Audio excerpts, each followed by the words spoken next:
तो आप सब लोग के लेकर आए काफी अच्छी वैकेंसी जो कि निकाल रखे इंडियन रेलवे में, और ये वैकेंसी काफी अच्छी होने वाली है। साथ ही साथ इस वीडियो में हम बात करेंगे दो वैकेंसीज के बारे में, एक होने वाली है इंडियन रेलवे की और एक होने वाली है एनएलयू की। हम दोनों ही वैकेंसीज को कवर करेंगे और देखेंगे कि कौन सी वैकेंसी आपके लिए सबसे ज्यादा अच्छी है, और जिस भी वैकेंसी क्राइटेरिया को आप फुलफिल कर रहे हो उसे टाइमली बेसिस पर भर के उसका एक पार्ट बन जाना, क्योंकि ये वैकेंसी की डेट काफी ज्यादा नियरेस्ट है। तो अगर आप एक ऐसी जॉब चाहते हो जो कि गवर्नमेंट जॉब हो, साथ ही साथ एक काफी अच्छे डिपार्टमेंट में हो, तो दोनों ही वैकेंसी आपके लिए काफी अच्छी हो सकती हैं। हम डिटेल में बात करेंगे दोनों ही वैकेंसीज के बारे में और देखेंगे कि जो वैकेंसी के लिए आप सबसे ज्यादा एलिजिबल हो आप उससे टाइमली बेसिस पर भर पाओ। सारे पॉइंट्स को मैं क्लियर आउट करने की कोशिश करूंगा, तो जो भी पॉइंट्स अगर आपको डाउट हो तो मुझे कमेंट्स में जरूर बता देना, सो दैट मैं आपकी हेल्प कर सकूं और आपको गाइड कर सकूं और भी अच्छे से इन वैकेंसीज के लिए। साथ ही साथ हम आपके लिए डेली बेसिस पे ऐसी वैकेंसीज लेकर आते रहते हैं, तो चैनल से बिल्कुल जुड़े रहिएगा। चलिए बढ़ते हैं इस वैकेंसी की तरफ without wasting any time. But उससे पहले हेलो, वेलकम और स्वागत है आप सबका मेरी एक नई वीडियो में, जिसमें मैं लेकर आया हूँ काफी अच्छी वैकेंसी जो कि निकाल रखे हैं इंडियन रेलवे में, और ये काफी अच्छी वैकेंसी होने वाली है आप सबके लिए। अब बात करते हैं इस वैकेंसी के बारे में विदाउट वेस्टिंग एनी टाइम और देखते हैं इसमें और क्या क्या चीजें देखने को मिलने वाली है। तो जैसे कि आप यहाँ पे देखेंगे, रेल लैंड डेवलपमेंट अथॉरिटी में ये वैकेंसी निकाली गई है, और ये वैकेंसी आप सबके लिए बहुत ही अच्छी वैकेंसी हो सकती है, तो इसको बिल्कुल मिस आउट मत करिएगा। इसमें आपकी मैनेजर और असिस्टेंट मैनेजर लेवल की एक वैकेंसी निकाली गई है इन लॉ डिपार्टमेंट। अगर हम बात करें स्केल पे की, तो इसमें आपको मैनेजर के लिए लेवल 11 की पे स्केल देखने को मिलने वाली है, और असिस्टेंट मैनेजर के लेवल 9 की पे स्केल आपको देखने को मिलेगी। तो ये दोनों ही वैकेंसीज आप सबके लिए काफी अच्छी हो सकती हैं। अगर हम बात करें पोस्ट की लोकेशन की, तो लोकेशन आपकी दिल्ली की होने वाली है, और अगर आप इस वैकेंसी के लिए एलिजिबल क्राइटेरिया ढूंढ रहे हो तो उसके बारे में भी हम आगे चल के बात करेंगे, वो काफी इंटरेस्टिंग होने वाला है। अगर हम बात करें यहाँ पे, तो आपका जो भी टेन्योर है वो 5 इयर्स का इसमें लिखा गया है, तो ये आपकी काफी अच्छी वैकेंसी हो सकती है। साथ ही साथ एलिजिबिलिटी की बात कर लेते हैं। आपकी जो भी, अगर आपके पास LLB या फिर LLB की डिग्री है विद रिकॉग्नाइज्ड यूनिवर्सिटी, और अगर आपने एटलीस्ट, यहाँ पे आप देखेंगे कि आपको लिखा हुआ है कि पोस्ट और working in a grade low level, अगर लोअर देन लेवल 9 की आपने कोई भी वैकेंसी में काम करा हुआ है। साथ ही साथ अगर आपके पास कोई भी ऐसा railway related central government, state government और एनी इक्विवेलेंट PSU या फिर स्टैट्यूटरी अथॉरिटी से रिलेटेड कोई भी एक्सपीरियंस है, तो आप इस वैकेंसी के लिए काफ़ी ज़्यादा एलिजिबल कैंडिडेट बन जाएंगे, और वो भी मैनेजर, आपकी मैनेजर जो भी वैकेंसी है उसके लिए। अगर असिस्टेंट मैनेजर की बात करी जाए, तो इसमें आपको लेवल 7 का, अगर आपने किसी भी Indian railway, central government, state government और किसी PSU या स्टैट्यूटरी अथॉरिटी, या आपके पास मिनिमम 6 इयर्स का सर्विस एक्सपीरियंस है, तो भी आप इस वैकेंसी को भर के इसका एक पार्ट बन सकते हो। जैसे कि मैंने आपको बताया कि रेलवे काफी कम वैकेंसीज निकालता है स्पेसिफिकली लॉयर्स के लिए, तो अगर आपको ये वैकेंसी देखने को मिल रही है और अगर आप इसके क्राइटेरिया को फुलफिल कर रहे हो, तो आप इसे बिल्कुल टाइम बेसिस पर भर दीजिएगा।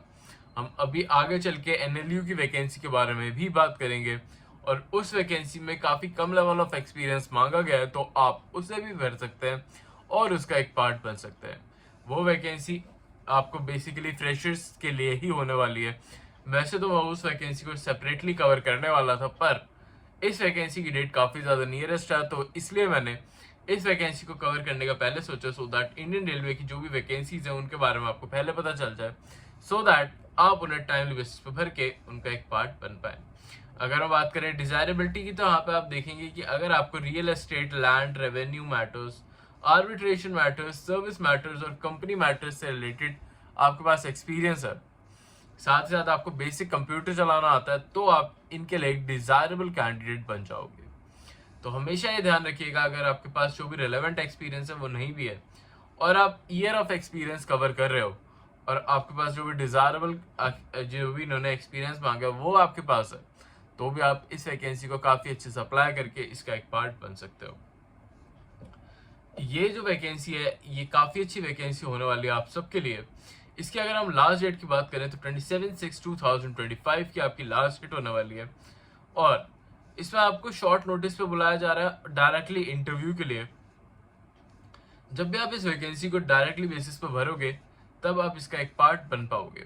अगर हम बात करें तो आपको यहाँ पे अपनी जो भी पीडीएफ है, एक पीडीएफ आपको बिल्ड करनी पड़ेगी अपने जो भी सारे डॉक्यूमेंट्स हैं और अपना जो भी सीवी है उसको अटैच करके, और वो आपको इनके ईमेल एड्रेस पे भेजनी होगी। ईमेल एड्रेस के लिए आप यहाँ पे स्क्रीनशॉट भी ले सकते हैं या फिर इस वैकेंसी का लिंक मैं आपको डिस्क्रिप्शन में दे दूंगा, जहाँ पे जाके आप इसे डायरेक्टली बेसिस पे भर सकते हैं। अब आई होप आपको ये वैकेंसी अच्छी लगी हो, और अगर आपको ये वैकेंसी अच्छी लगे तो अभी चैनल को लाइक और सब्सक्राइब अभी कर लेना। इस चैनल को आपको सब्सक्राइब इसलिए कर लेना चाहिए क्योंकि हम इस चैनल पर डेली बेसिस पे आपके लिए नई नई और काफ़ी सारी अपडेट्स लेकर आते हैं, वो भी लॉ से रिलेटेड। तो अगर आप एक लॉयर हैं जो गवर्नमेंट जॉब में जाना चाहते हैं तो ये चैनल आपके लिए काफ़ी ज़्यादा हेल्पफुल हो सकता है। तो अभी जाओ इस चैनल को सब्सक्राइब कर लो, बेल आइकन को जरूर प्रेस आउट कर लेना, क्योंकि जो भी अपडेट्स होते हैं वो आप अगर टाइम बेसिस पे नहीं देखोगे तो वो आपके लिए वर्थलेस है। तो उन्हें टाइम बेसिस पे देखने के लिए अभी इस चैनल को सब्सक्राइब और बेल आइकन को प्रेस आउट करना काफ़ी ज़्यादा ज़रूरी हो जाता है। साथ ही साथ इस वीडियो को लाइक भी कर देना, क्योंकि आपके एक लाइक से हमारी वीडियो की रीच काफ़ी ज़्यादा बढ़ जाती है। जैसे कि आपको पता होगा हमारी वीडियोस सिर्फ लॉयर्स के लिए होती हैं, तो अगर हर एक लॉयर भी इस वीडियो को लाइक करेगा तभी जाके हम आपके लिए डेली बेसिस पे काफ़ी अच्छी अच्छी वैकेंसीज लेकर आ पाएंगे। तो अभी जाओ और इस वीडियो को लाइक ज़रूर कर देना। अब बात करते हैं दूसरी वैकेंसी के बारे में without wasting any of your time.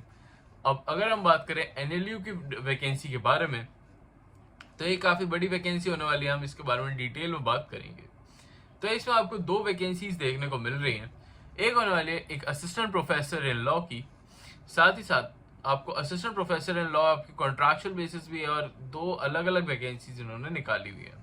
Subjects की बात करें तो यहाँ पे IPR, insolvency law, constitutional law के बारे में आपको देखने को मिल रहा है। तो आप यहाँ पे देखेंगे कि जो भी कैंडिडेट जिसने एलएलएम कर रखी है और वो एक फ्रेशर है, साथ ही साथ उसके पास मिनिमम 55% ऑफ मार्क्स है बस अपने, अगर आपने आईपीआर में, साथ ही साथ आपने यूजीसी नेट का एग्जाम दे रखा है लॉ के डिपार्टमेंट में, तो आप इस वैकेंसी को काफ़ी अच्छे से अप्लाई करके इसका एक पार्ट बन सकते हैं।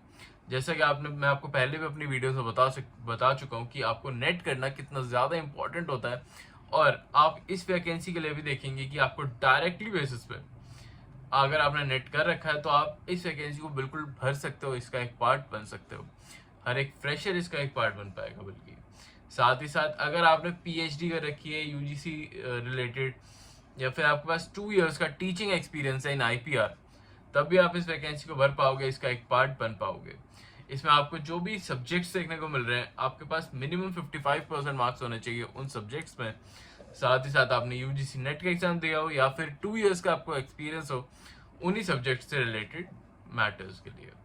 और इसमें आपका ना ही कोई एग्जाम कंडक्ट कराया जा रहा है, ना ही कोई आपका इंटरव्यू हो रहा है। इसमें डायरेक्टली बेसिस पर आपकी रिक्रूटमेंट कराई जा रही है। तो अगर कोई भी ऐसे कैंडिडेट है जिसने एलएलएम कर रखी है, क्योंकि ऐसे काफ़ी सारे कैंडिडेट्स या फिर सब्सक्राइबर्स हैं मेरे जिन्होंने एलएलएम कर रखी है, बट वो अभी भी एक ऐसी वैकेंसी ढूंढ रहे हैं जिसमें वो जल्दी से भर के उनका एक पार्ट बन पाए, तो ये वैकेंसी उनके लिए काफ़ी ज़्यादा अच्छी हो सकती है। अगर आप भी इस वैकेंसी का पार्ट बनना चाहते हैं तो मुझे कमेंट्स में बताइएगा, और जब भी इस वैकेंसी को भरना हो तो इसे डायरेक्टली बेसिस पे भर दीजिएगा। आज की वीडियो में सारे लिंक्स आपको डिस्क्रिप्शन में दे दूंगा, सो दैट आपको कोई भी प्रॉब्लम ना हो या फिर कोई भी इशू ना हो। अगर हम बात करें इस वैकेंसी के बारे में तो 18 जून 2025 की इसकी लास्ट डेट होने वाली है, तो इस बात का ध्यान आप सर रखिएगा। इसको आप भरेंगे कैसे, आपको इनकी ऑफिशियल वेबसाइट पे जाके, आप यहाँ पे देख रहे होंगे, यहाँ पे आपको फॉर्म के नीचे ही ऑनलाइन एप्लीकेशन फॉर्म का वो भी दिख रहा होगा लिंक, आप इसको क्लिक करेंगे, डायरेक्टली बेसिस पे आप इनके ऑफिशियल वेबसाइट पे पहुंच जाएंगे, जहाँ पे जाके आपको बस अपना फॉर्म फिल करना है और आप इस वैकेंसी का पार्ट बन जाएंगे। आपको जो भी एप्लीकेशन फीस है वो 500 रुपीज़ होने वाली है, जो कि रिफंडेबल नहीं होगी। इस बात का ध्यान आप जरूर रखिएगा। साथ ही साथ fee should be paid by the link होगी आपकी, और जो भी सब कैंडिडेट्स हैं उन्हें ये फीस पे करना मैंडेटरी है, तो इस बात का ध्यान जरूर रखिएगा। और अगर आप इस वैकेंसी के लिए सिलेक्ट हो जाते हैं तो ये वैकेंसी आपके लिए बहुत ही अच्छी हो सकती है, क्योंकि इसका वर्क प्रोफाइल भी काफ़ी अच्छा होता है। साथ ही साथ आपको जो भी वर्क दिया जाएगा वो एनएलयू के थ्रू ही दिया जाएगा, तो ये आपके लिए गवर्नमेंट जॉब बन के आ रही है। अगर आप इस वैकेंसी का पार्ट बनना चाहते हैं तो इसे डायरेक्टली बेसिस पे भर दीजिएगा। इसकी जो भी आपको सैलरी देखने को मिल रही है वो 70,000 रुपीज़ पर मंथ की देखने को मिल रही है, जो कि अपने आप में ये काफ़ी अच्छी सैलरी बन जाती है। आई होप आपको ये वैकेंसीज भी अच्छी लगी हो। अगर अच्छी लगी तो चैनल को लाइक और सब्सक्राइब अभी कर लेना, बेल आइकन को जरूर प्रेस आउट कर लेना, सो दैट जो भी अपडेटेड वीडियोस वैकेंसी हो आप टाइमली बेसिस पे देख के और टाइमली बेसिस पे भर पाओ। अभी के लिए चलता हूँ, मिलता हूँ कल आपसे फिर से एक नई जॉब, नई वैकेंसी, नई अपॉर्चुनिटी के साथ।